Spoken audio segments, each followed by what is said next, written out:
So I will start sharing my screen.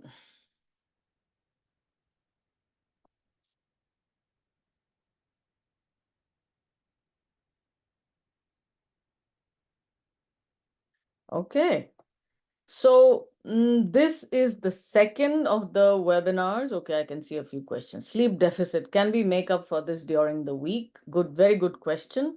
Does unplugging from electronics an hour before bed help with sleep? Very good questions.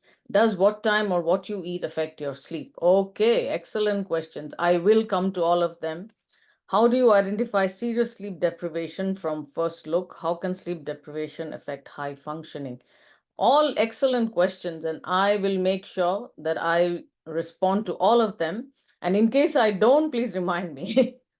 Okay, so I am going to, because I don't want to get distracted this time. Last time I found I was very distracted with the chat and the questions, but yeah, I will definitely respond to them. So this is webinar 2. Last month I talked about mindset, and all of you, thank you very much. You had a lot of helpful information. Restful sleep is the second one. Right food will be next month, and so on and so forth, moving more and sitting less. So these are the 8 keys that are fundamental, not just to brain health, actually. This is fundamental to all of health. And, I am a physician by background. I'm a functional medicine doctor. I was an obstetrician gynecologist in India for many years, delivering babies, doing surgeries. I gave up all that quite a while ago after I did a fellowship from the American Academy of Anti-Aging Medicine. And I am in Alberta in Canada now. I see patients online. And my area of focus a few years ago, I changed it to brain health. The main reason being that, brain health is not something we focus on in regular, health checkups. Or if you go to your family doctor and you say, I want you to find out what is going on with my brain, most often, unless your doctor is inclined towards this area, they will say, oh, you don't have any memory problems. Are you forgetting things? Do you have this problem? Do you forget names? Are you forgetting your keys?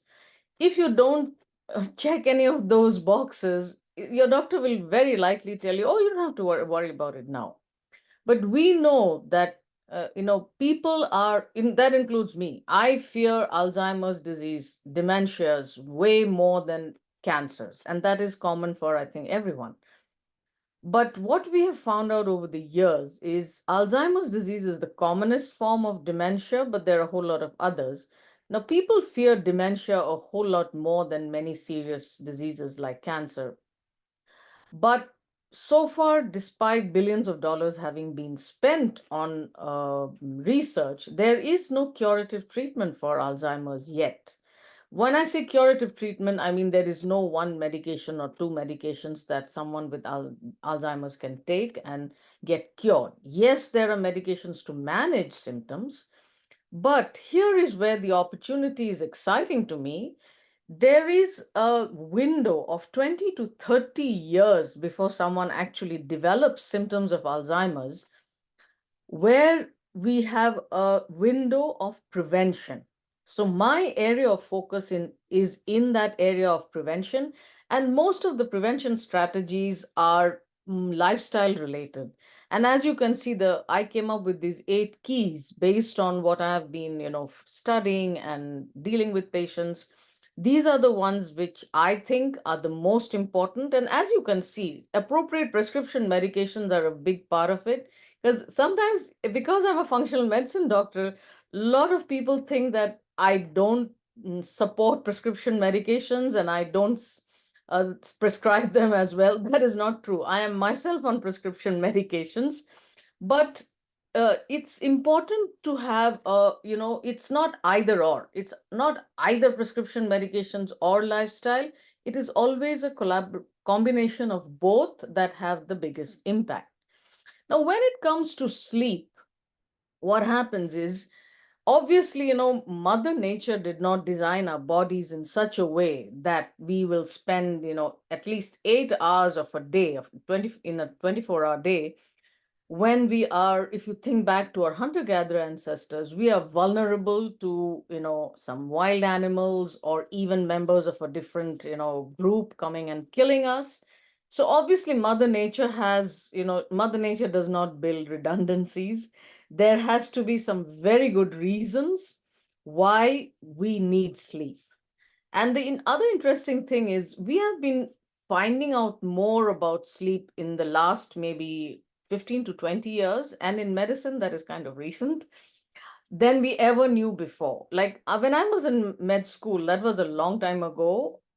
I don't remember having any lectures on sleep and how to assess sleep or any of that. And at that point, I was younger, sleep did not bother me. It's like, okay, I do on calls in the hospital and don't get sleep the whole night because there are lots of patients coming in. But because I was younger, the next day didn't, I mean, we didn't have the choice of going home and falling asleep. We had to finish work the next day, and I'm sure that is an experience many of you share. But so today, one major thing that I want to really stress upon is there is a big difference between people with chronic insomnia, and in that group, there are a lot of women in the perimenopause and menopausal age group. And it's not that men don't have insomnia. And the other group, which is people who don't think sleep is important enough, it is not something you need to prioritize. There are people who say that I will sleep when I die. Those are the two major groups. And the third group is sleep disorders. Obviously, I will not talk about sleep disorders, but at least I will mention about, how you'll know whether you should suspect sleep disorders. That is for the specialist sleep doctors and neurologists to deal with. So obviously, sleep has this big, huge impact on our health. Otherwise, why would Mother Nature design it as such? So, what does sleep really do for us? Most importantly, this is basically the overview of what I want to talk about today. And sleep has, like I said, has a very big impact. And even if you don't know the details about sleep, all of you know that if you don't get a good night's sleep, even if it is 1 day a week, you know how you feel the next day. You don't feel the same as when you feel you have got good sleep. So what are the things the sleep does for us? Number one, this is again fairly recent research which showed us that in the brain we have something called the glymphatic system. This is not the lymphatic, it is GLYMPHATIC. Glymphatic starts with a G.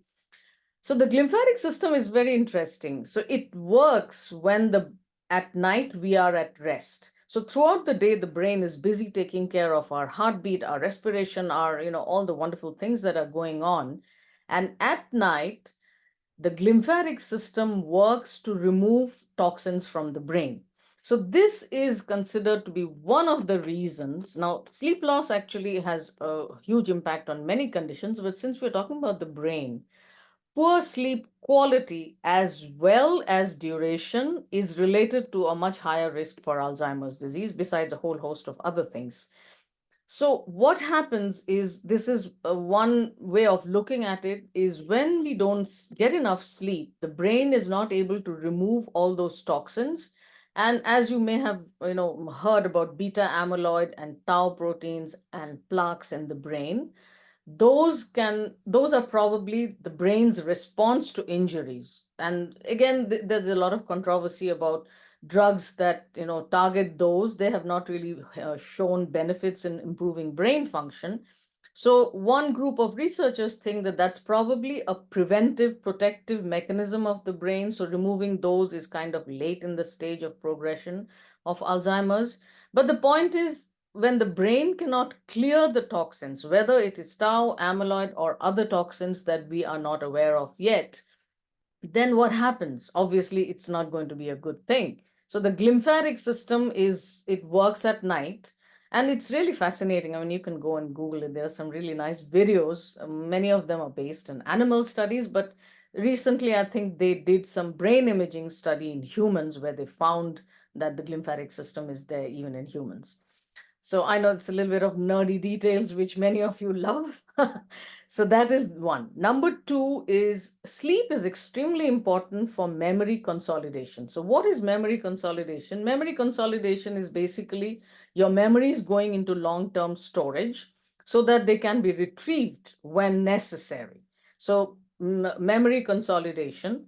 Third very important thing is mood regulation. And this is big because very often people don't connect mood issues with the brain, and mental health challenges are actually brain health problems. They are not, mental health problems are not, separate completely from the brain and the rest of the body as well. So I have a training from Dr. Daniel Lehman's clinic. And, as Dr. Daniel Lehman says, he's one of America's most popular brain doctors. And he uses SPECT scanning to look at people with mental health conditions. And he says psychiatry is the only specialty in all the medical specialties which does not look at the organ it treats. So most psychiatrists don't look at the brain, whereas that is probably where they should start. So mood disorders, you don't sleep well, then definitely much higher risk for mood disorders like anxiety, depression, and it could also be a major risk factor for serious conditions like schizophrenia and bipolar. Now, the thing is, recently there have been some papers which have suggested that sleep deprivation, not getting enough sleep and enough good quality sleep, both of these could actually be contributory as a causative agent. Now, in medical world, causative agent is not something so easy to find.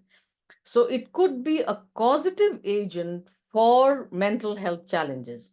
And sometimes, yes, sleep problems can be a symptom of mental health conditions, but at the same time, let us say someone who is, vulnerable to depression, has had a very, difficult childhood and lives in poverty, and that person does not sleep well. So all those things can add together for that person to get to be diagnosed with something like, severe depression. So that is then the fourth important thing with sleep is your immune system.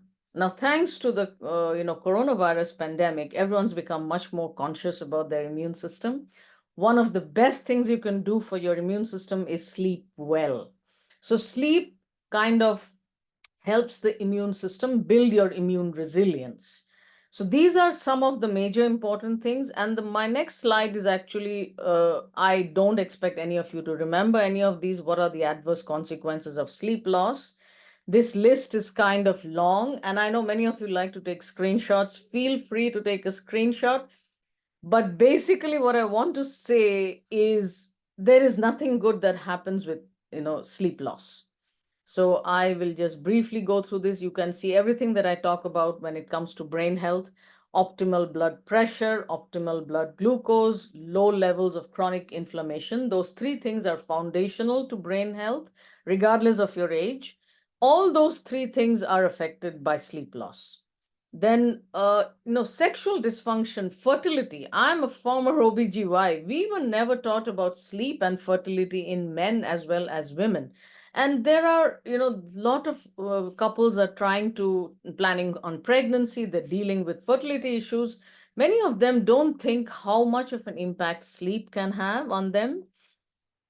Growth hormone, again, very important. Sleep is very, testosterone in men, other hormones in women.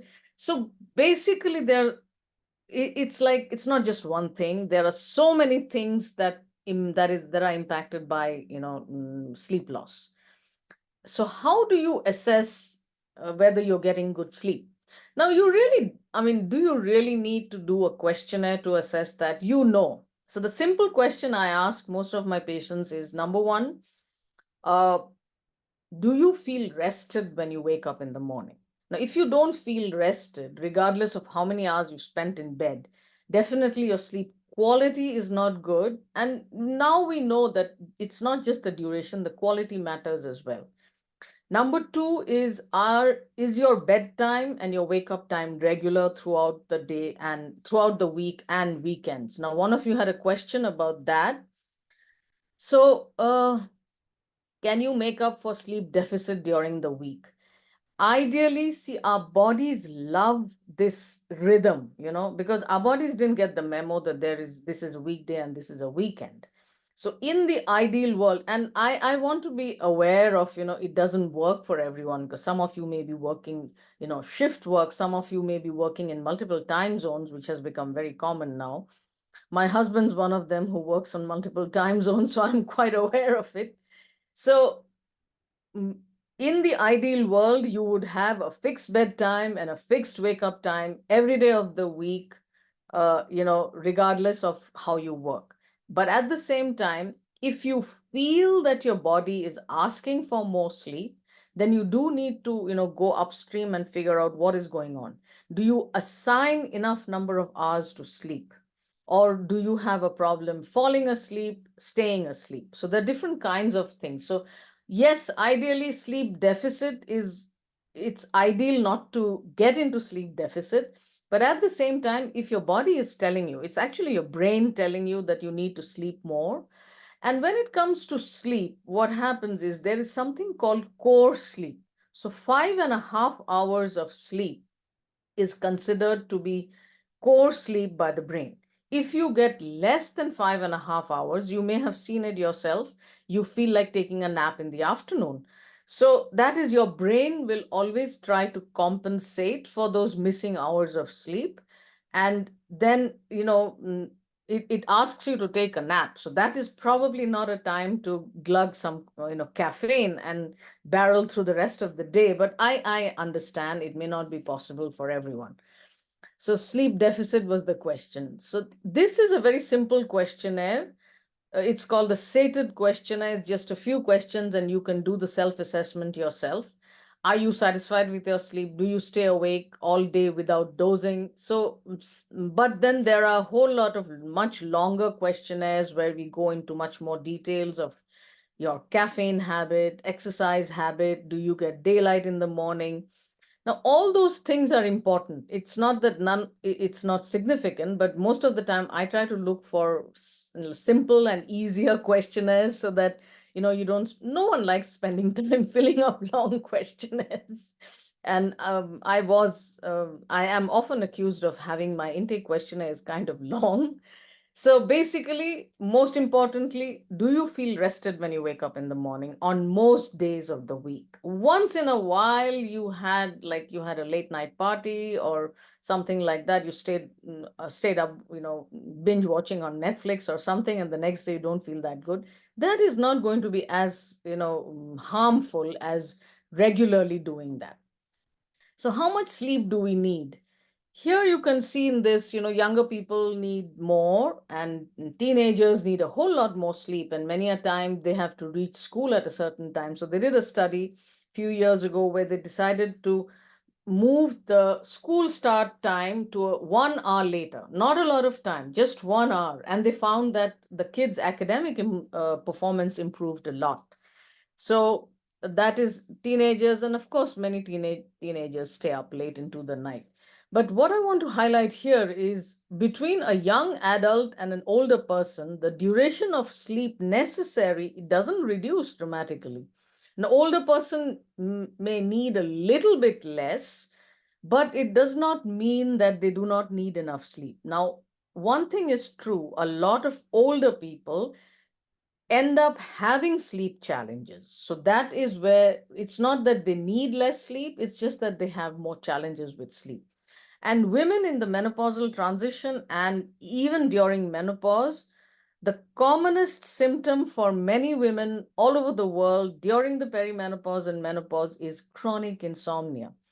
A lot of women do not experience hot flashes or any of those challenges, but chronic insomnia is extremely common.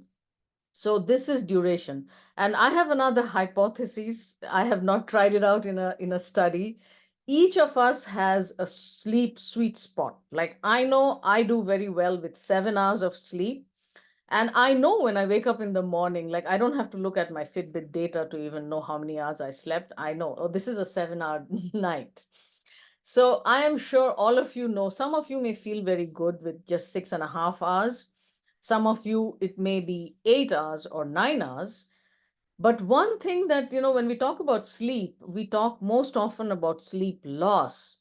However, people who habitually sleep longer than 9 hours, that is a red flag for dementias and mood disorders. Now, that is not talked about a whole lot. So, someone who habitually sleep, it's not a weekend just trying to compensate for your sleep loss throughout the week, not that type of person, but someone who habitually sleeps a long time. Now, this is actually sleeping, not just spending time in bed, and I'll explain the difference between the two very soon. So, first and foremost, what is your sleep sweet spot? I'm sure most of you know by this time. And if you don't know, maybe you can just, observe based on your, and you don't even need a device to tell you that. You can just think of, what time did you go to bed, how much time you spent in bed awake, and what time did you fall asleep approximately, what time did you wake up. And so that is basically, first of all, figure out what is your sleep sweet spot. I know many of you will say, I can do with 5 hours of sleep. Now, I don't have, see, the other big problem is when this is the problem with brain health. When your brain is not functioning as well, most of the time you may not be able to figure that out because your brain decides everything you do. And people around you may notice that when you don't get enough sleep, you're more irritable, or maybe, in a traffic, you are more angry at the person who just jumps a light or things like that. But you personally may not notice some of these problems. And sometimes you might just want to ask people around you, either at work or at home, that do you notice any difference when I don't sleep enough? So this is what I mentioned at the beginning. People who do not prioritize sleep, those are the ones who think I will sleep when I die. They are, and mostly it's like a lot of young people and even middle-aged and older people think that sleep is a luxury I don't have. For those people, all the sleep hygiene techniques, like, wake up early in the morning, get daylight exposure, then exercise in the morning, stop caffeine in the morning, all those wonderful things, wear ambient light blocking glasses in the evening. All those things can work, but those strategies don't work for people with chronic insomnia. So, chronic insomnia is a problem of falling asleep or staying asleep most nights of the week. And the problem usually goes on for longer than 3 months. Now, another part of the definition which I have issues with is it should affect your functioning the next day. Now, I know many of you are high performing people. Even if you've slept just 4 hours the previous night, you can barrel through your next day and no one will know the difference except you. You don't feel as good, but you have a high level of active performance anyway. So it's more like you're going on autopilot. So whether it affects your functioning the next day or not, I don't give as much importance to that. As if you feel that you don't that your sleep quality is not good and the duration is not long enough, then you need help. And for chronic insomnia, the only thing that helps is called CBTI. So that is cognitive behavioral therapy for insomnia. And sleep medicines, all those sleeping pills, the benzos, and a whole bunch of other stuff, they work for only acute insomnia. You go and check any sleep guidelines anywhere in the world. The first line of treatment for chronic insomnia is CBTI. So I had chronic insomnia for many years and I didn't know about CBTI. So I used to think I'm a functional medicine doctor, and I tell my associate doctor, how come we can't fix my sleep problem? I'm on hormone therapy. Progesterone helps with sleep. I'm taking melatonin. It didn't make any difference. I stopped taking, drinking tea at 10 in the morning. So all those things that you hear about, caffeine and blah, blah, blah, blah, blah. And I thought there has to be something seriously wrong with me. But as when the student is ready, the teacher appears. Somebody told me about CBTI, gave me a book on CBTI, but I didn't go through it before. Finally, when I reached my level of, frustration that I can't fix my own sleep, how can I help patients when I can't help myself? That was when I was introduced to CBTI. So, CBTI, again, many of you may have heard of it, many of you may be practitioners, but it is not very well known all over the world because of a few problems. Number one is usually delivered by psychologists, and now there are sleep coaches, so it's available from sleep coaches as well, who don't have to be trained psychologists. Number two is usually this is a 6-week program, and in Canada I know that psychologists cannot charge below a certain amount if they have to remain registered on the in the list. So it ends up 6 sessions with a psychologist often is not covered by insurance in many places. And many places in the world, I know in India, CBTI, most people have not even heard of CBTI, and I have to give them online resources. So there are online resources available, and there is a free app as well. I think it's created by Stanford for the veterans, and you can go on to the the Apple Store or the Google Play Store and check for the free apps. But the thing is, it's some of you are fantastic with following a book, doing the workbook, doing your sleep diary every day.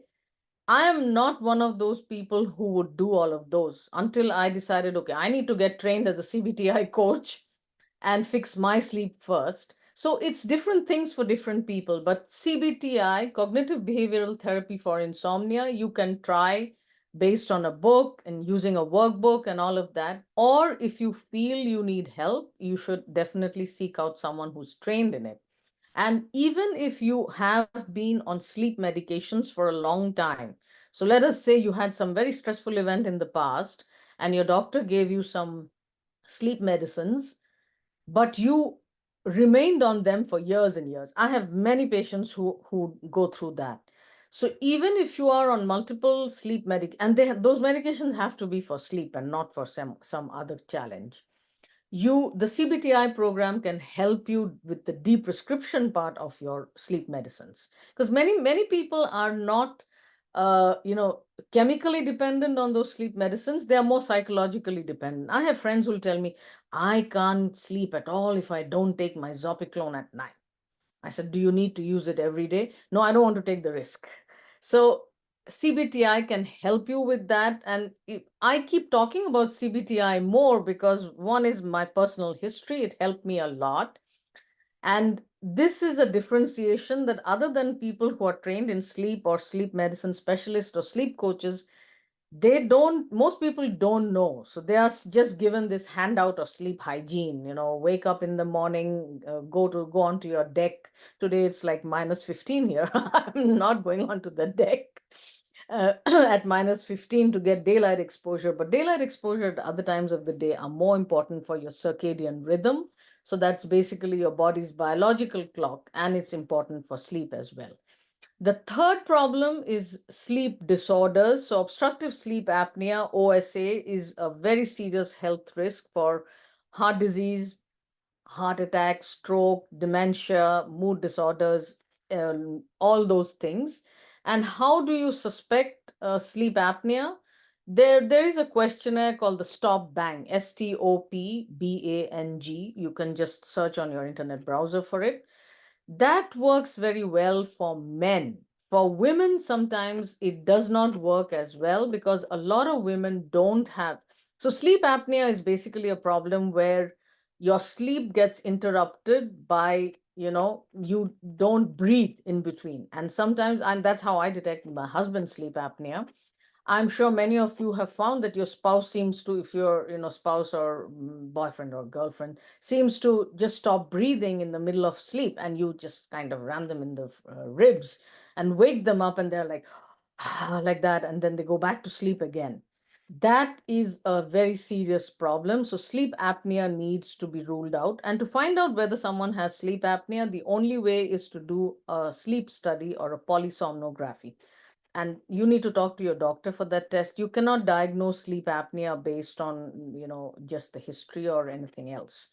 Some devices, I think the Aura Ring is trying to do that because it's much easier to use an Aura Ring than go for a polysomnography. But it is still not, it's still not I mean, your doctors still would not use an Aura Ring to screen for sleep apnea. But maybe in the years to come, we'll have better screening so that it's only those with a high suspicion of sleep apnea go for a sleep study. REM sleep disorder, why I brought it up here is this is again, people who seem to be very restless in bed. They can't sleep well and they are very active and also night walking. REM sleep disorder, again, a specialist needs to rule that out, is a very high risk for Parkinson's disease. If I remember the numbers correctly, about 70 to 80% of people with REM sleep disorder end up being diagnosed with Parkinson's somewhere down the line. So if you, rather than, a lot of these things people kind of ignore and make a big joke. Someone who's snoring is like, he just snores so loud and let's record his snoring and play it back to him in the morning, all that kind of stuff. Yes, jokes aside, rule out sleep apnea. It is a very serious problem. And similarly with REM sleep disorder, very important to rule out these sleep problems. Now, women and obstructive sleep apnea, I just want to highlight that women are sometimes not diagnosed because they don't show up as, they don't stop breathing in the middle of when they're asleep. Sometimes it is anxiety, sometimes it is mood disorders, sometimes it is hallucinations, sometimes it is a whole bunch of, menopausal symptoms, and very often they are dismissed off as, oh, you're just in menopause. Early morning headaches, fatigue the next day. Fatigue is common for men as well as women. So, women, if you are experiencing all these conditions, remember that it could be a problem of obstructive sleep apnea. You need to talk to your doctor and schedule a sleep study. So, I'm just going back to the question. So, this was, does unplugging from electronics an hour before bed help with sleep? Alexandra, that's a good question. A lot of people do that. Now, some people find it makes no difference to their sleep. Some people have found that it does make a difference because it's the ambient light, and it's not just electronic devices, it's also from lights all around you or even lights outside. So if you can, there is no one way of knowing this. It's like try it out and see if it works for you. For a lot of people it makes a huge difference, and particularly, so they did a study where they used these backlit devices, so devices like Kindle and iPads and tablets. So Kindle has this option where there are some which are not backlit. I think the Paperwhite is not backlit. So when they found that, what they found is when people use backlit devices to read at night, their sleep was worse. Again, I know for some of you it's not an option not to check your emails at night or be on your device at night. I'm guilty of that too. So figure out what works for you. And there is one app called Flux. I'm sure many of you use it, f.lux, Lux. So you can have that on your, I use that on my laptop, but seriously, I can't say it has really made much of a difference to me because I had chronic insomnia. So try it out, see whether it works or it doesn't. So, does what time or what you eat affect your sleep? Oh, absolutely. This is a fantastic question. What you eat. So, and again, these are self experiments. You can try it out for yourself. Studies have shown that a higher protein intake, and particularly a higher protein intake in the last meal of the day, and it absolutely works for me, that helps improve sleep. Now, why that happens, I really don't know. Is it possible that because proteins are made of amino acids and there are some amino acids which are essential, our bodies don't have the ability to make them? Whether that is important, yes. So that is the type of food. And the other thing is what time you eat. Yes, the last meal of the day, ideally, there should be a gap of about 3 to 4 hours between your last meal, and it includes alcohol as well, so liquids too. So any non-caffeinated drink also, alcohol, non-caffeinated drink, water, and herbal teas don't count in that. And bedtime should be at least 3 to 4 hours of difference. And not only does early meal, not only do they impact sleep, and sleep also impacts your blood glucose levels, even without impacting sleep, later meals do impact blood glucose levels and inflammation. So, what time you go to bed and what you eat, definitely both of them affect your sleep. So, if you are struggling with reducing your carbohydrate intake, This is what I tell a lot of my patients, because many of my patients cannot give up their rice and roti. So make sure that don't eat a lot of carbohydrates at night. Have your higher carbohydrate meal in the afternoon, and not in the evening. How to identify serious sleep deprivation from first look? How can sleep deprivation affect high functioning? Again, like I said, one is you need to check how you're performing. And the second thing is you also need to ask your colleagues or your loved ones who live with you. They can sometimes identify problems much more than you. Whether you're irritable, you get angry more easily. But there is, other than taking a history, now everyone who has sleep challenges does not need a sleep study other than taking a good history. Now, some of these wearable devices, the problem with these are some of them have quite a large margin of error, particularly when it comes to monitoring how many hours you slept. So first of all, that SATED questionnaire can help you whether it is really impacting your sleep or not. Then in most people, sleep does affect functioning, and it can be even as little as 1 day of not getting good sleep. But like I said, people who are high performing, they have a lot of compensatory mechanisms. you know, so this compensatory mechanisms, and this is actually, it's quite serious, because these compensatory mechanisms in people who are high performing can also mask dementia down the line. Because they are high performing, they can cover up for a lot of the challenges, and they don't realize that this could be a potential problem down the line. Oh, I'm so sorry. I didn't see the closed captioning thing. Oh. I am so sorry. I'm going to check how. I have never done that. So,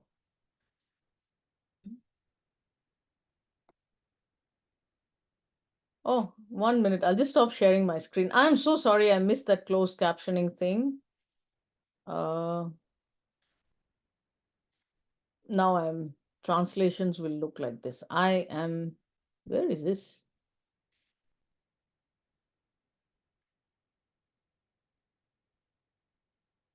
I'll select always show.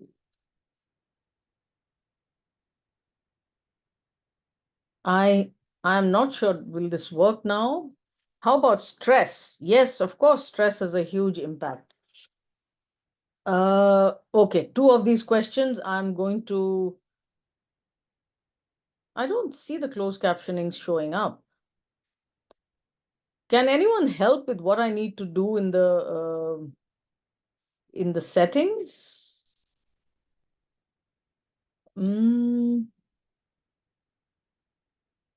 assign? No, I'm not going to assign. I cannot type caption settings. Sorry. Now, can you see if you can allow closed captioning yourself? Font size is larger, automatically dim video. Technology, I tell you. I am not sure whether the captioning will show up because I don't see anything on my screen, and I'm so sorry. I will find out for the next time. And what I would suggest is I'm going to upload this video on YouTube, and on YouTube you'll see the transcripts, and I think I can enable closed captioning on the YouTube video. And next time I'm going to make sure I have closed captioning available. I'm really sorry about that. Okay, so going back um, to sleep. So I talked about people who don't prioritize sleep, people with chronic insomnia, people with sleep disorders. So this is, again, I don't want to overwhelm you with a whole lot of information because I'm going to run out of time. What happens is our core body temperature has to fall at night. Now, this is a problem with many people with chronic insomnia. This does not happen. And that is why having a warm shower at night, or using a mattress cooler, those things can help because they help in bringing down your core body temperature. And the other thing is, if you exercise in the morning, that helps raise your core body temperature in the morning. That is what should happen. So if you exercise late in the evening, what may happen is your core body temperature goes up, and that interferes with your sleep. Now, every time I talk about any of these, someone will say, I can exercise at 8 p.m. and go back to sleep again. Same things don't apply to everyone. So the other big important thing is one of you talked about stress. Yes, stress has a huge impact. So one of the hormones that goes awry when you are highly stressed is cortisol. Now, cortisol is not everything when it comes to stress. And when I talk about building stress resilience, I'll talk more in detail about that because that's one of the keys to long-term brain health.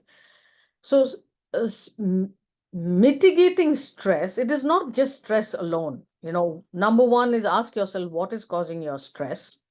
Number two is, are there things you can do for it? So what happens is with stress, your cortisol levels can go up. And if your cortisol levels are very high at night, and cortisol and melatonin work they work together. So cortisol levels are very high, melatonin levels are low. That can cause a problem with sleep. And again, cortisol levels you won't know unless you do a 4-point saliva testing, which is, if you have done a saliva testing, that's not very exciting to do. I think I probably did just once or twice in my life, 4 tubes. One tube I have to do because of hormones. So yeah, stress, yes, has a huge impact. But one thing I want to highlight here is if someone has chronic insomnia and there is added stress, and someone tells you just listen to a mindfulness meditation or do a mindfulness meditation, relaxation before bedtime, those things can help you relax. They may not help you sleep. This distinction is very important because like I said, chronic insomnia was my problem. So I know. Well, and another thing that people with chronic insomnia do is they go into bed the moment the clock strikes a certain level. So 10:30, that is what I used to do. 10:30 p.m., I get into bed, whether I'm sleepy or I'm not sleepy. That one strategy changed my life. So go to bed when you're like actually falling asleep, and the bed is meant for only intimacy and sleeping, nothing else. No reading in bed, no scrolling on your device in bed, all those things. If you can do this, don't charge your phone in your bedroom. And if you are someone who needs people in different time zones to reach you, like my husband's mostly in India, so I can't switch off my phone completely. So you can use a do not disturb option on your phone, or I have even suggested to some of my patients to have a second phone, and that number is only with a few people in your family who need to reach you for something super, super urgent and an emergency, and keep your other work phone outside the bedroom and charge it there, not charge right next to your ear. So these are multiple options you can try out. The one more thing that I wanted to talk about is because adenosine is actually the wakefulness chemical. Again, adenosine matters a lot for people with chronic insomnia because adenosine is the one that drives your sleep. So prior wakefulness decides how much adenosine you have, because adenosine comes from ATP, and the longer you are awake, more of ATP use, so higher the level of adenosine. And for people with chronic insomnia, sometimes what happens, like I said, the clock strikes a certain hour, they're in bed, whether they're sleepy or they are not. So they are in bed from 10:30 p.m. to 7:30 in the morning, but maybe out of that time, they have just actually slept for maybe 5.5 hours. So their sleep efficiency is very low. So the time spent in bed must be time asleep. And this prior wakefulness, then they decide, okay, I need to go back to sleep, and they find out that they don't have 16 hours of prior wakefulness, so they don't make enough adenosine, and they expect to fall asleep at an earlier hour. That does not work. So another thing that exercise does is it increases adenosine levels. And what counters adenosine is caffeine. So caffeine can bind to these adenosine receptors in the brain and counter the effects of adenosine. So that is what gives you the kick, and you can wake up with caffeine. Now, coffee has a whole lot more caffeine than tea. So this adenosine is something to remember, particularly if you have chronic insomnia. if you do not have adequate at least 15, 16 hours of prior wakefulness, your body will not have enough adenosine that will help you sleep. That is something that is very relevant. And I just wanted to show, because I'm running out of time, why I wanted to show the different stages of sleep. It doesn't matter whether you know the stages of sleep or not. So we, throughout the entire night, we have these 90-minute cycles of sleep. And the part you can see in red is the REM sleep, that is rapid eye movement sleep. And that is the sleep where most of us dream at that time. What I wanted to highlight here is you can see that most of the REM sleep happens in the later part of your sleep cycle. So this is 4 to 5 hours is one major REM sleep band. And here there is another major REM sleep band. So let us say you sleep for only 6 hours. You can see that this major REM sleep is lost. And this is something I got to know kind of in the last few years. Another thing that happens is alcohol can completely change your sleep architecture. So it's not just the duration, it's the quality of sleep. And many people will say that, alcohol helps me sleep. Yeah, it may help you fall asleep, but that is not the same quality of sleep that you get when you are not on alcohol. So these are some of the sleep stealers. If you want to take a screenshot, go ahead and do it, because I'm looking at the clock. Medications, again, what I would say is, even I don't remember this list. So if you feel that you started a new medication and after that you've not been sleeping well, do check whether that whether that medication impacts your sleep. Recently, I had a patient who said, doctor, I noticed that I was sleeping well all these years, and suddenly now, last 3 or 4 weeks, I haven't been sleeping well.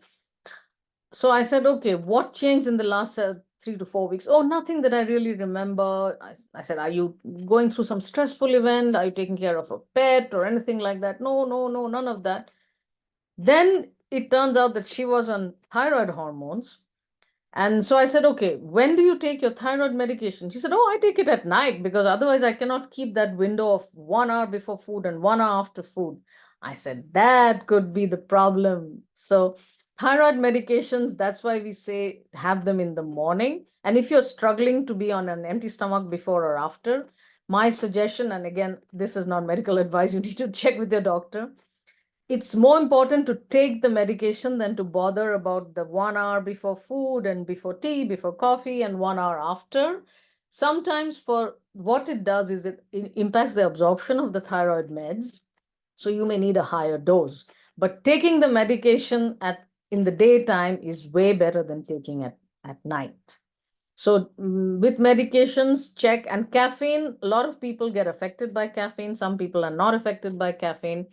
Half-life of 6 hours means if you've had a large cup of coffee at 3 p.m., half of it still remains in your blood and counters the effects of the adenosine when you are planning to go off to bed. But it does not affect everyone the same way. And tea has a whole lot less caffeine than coffee.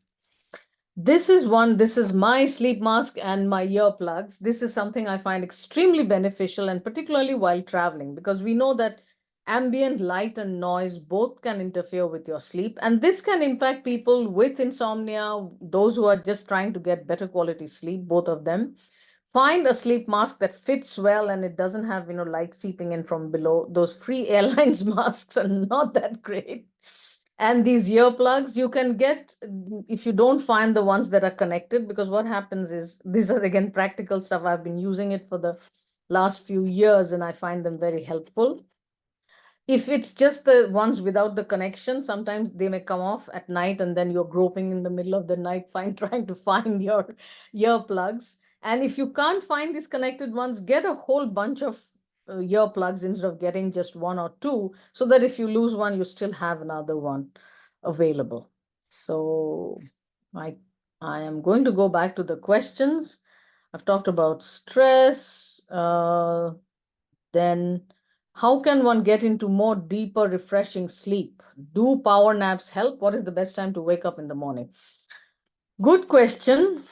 Uh, the thing is, what can you do to get more deeper, refreshing sleep? If you don't have chronic insomnia, you can try all these sleep hygiene things. Have a fixed bedtime, fixed wake up time. I don't think there is a specific best time to wake up in the morning because each person has a different body clock.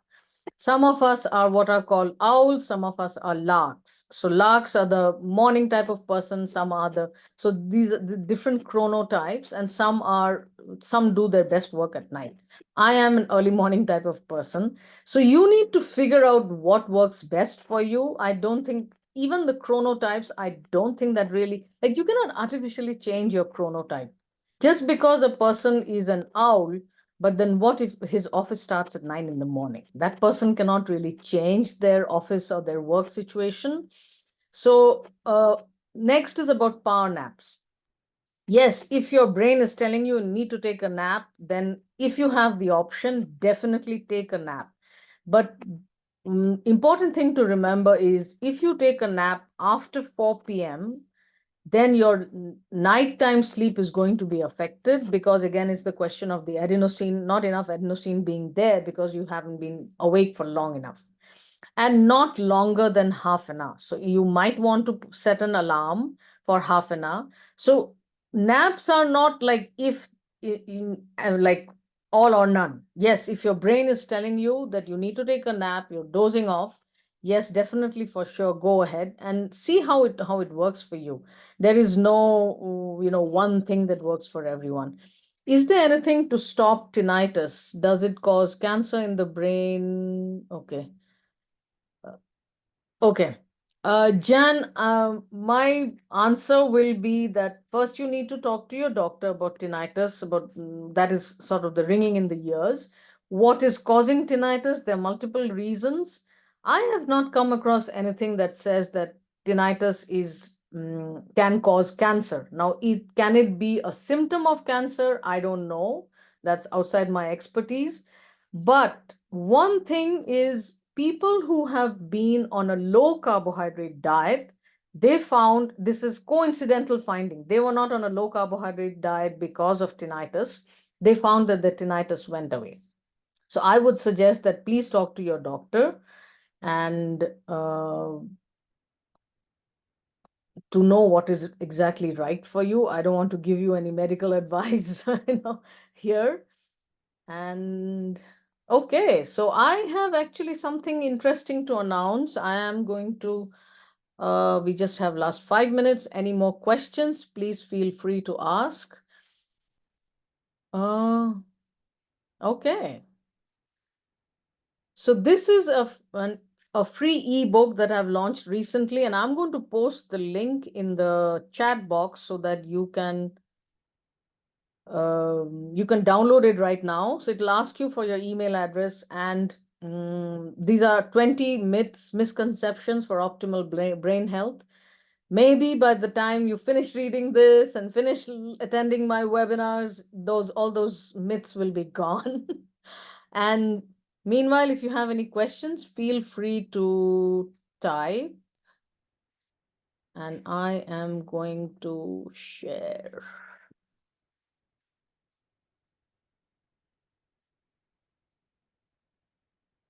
Oh, sorry.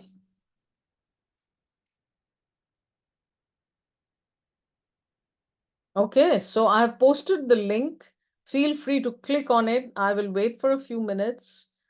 I think we have 2 minutes until the end of the webinar. If you have any questions, feel free to ask. And if you think of something later on after listening to the replay, feel free to email. And what is going to happen in the next, what are some of the things I've planned for this year? I'm planning to start a Tiny Habits for Brain Health program. These will be webinars.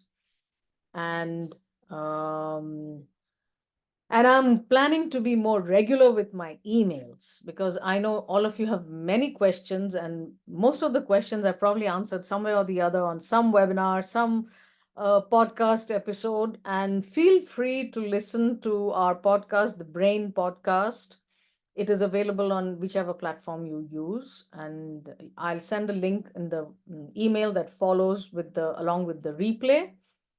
And would any of you like to share something that stood out for you today? Something that you learned, some major takeaway, something that you're going to change in your sleep habits moving forward? Would anyone like to share?